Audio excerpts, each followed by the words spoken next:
អាហារេលោកស្រីធំលោកស្រីលោកយាយគ្រាន់តែទទួលបញ្ជាឲ្យមកពិនិត្យស្នាដៃប៉ប៉ុណ្ណោះទេណាលោកគ្រូទី2គាត់វាលោកយាយដល់ថ្នាក់នឹងទៅហើយពួកលោកជួយរកយុទ្ធធរឲ្យលោកយាយផងទៅណាឯងឈួតមែនទេ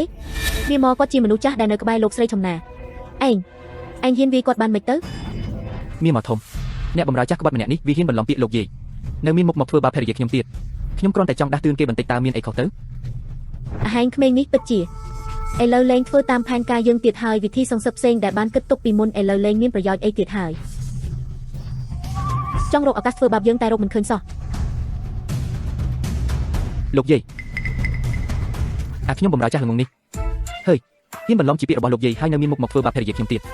អូនណាទៅដឹងថាលោកយាយតែងតែមានចិត្តមេត្តាហើយជាមនុស្សចិត្តទូលាយបែបនេះសោះចុះមិនក៏ទៅធ្វើបាបមនុស្សចំណិតគេអញ្ចឹងប្រកាសជាអ្នកបម្រើចាស់នេះហើយហ៊ានធ្វើរឿងល្មើសបំផ្លាញកេរ្តិ៍ឈ្មោះលោកយាយហ្នឹង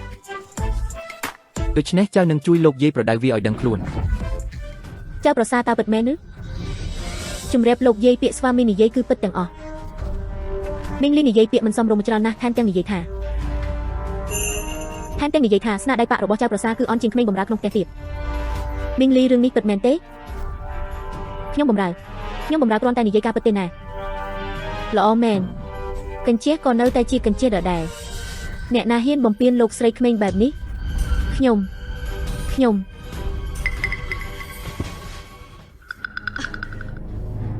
បាក់ឲ្យទូលីម៉មមានកំហុសក៏ដោយឆៅក៏មិនគួរវាធ្ងន់ធ្ងរដល់ម្លឹងដែរណា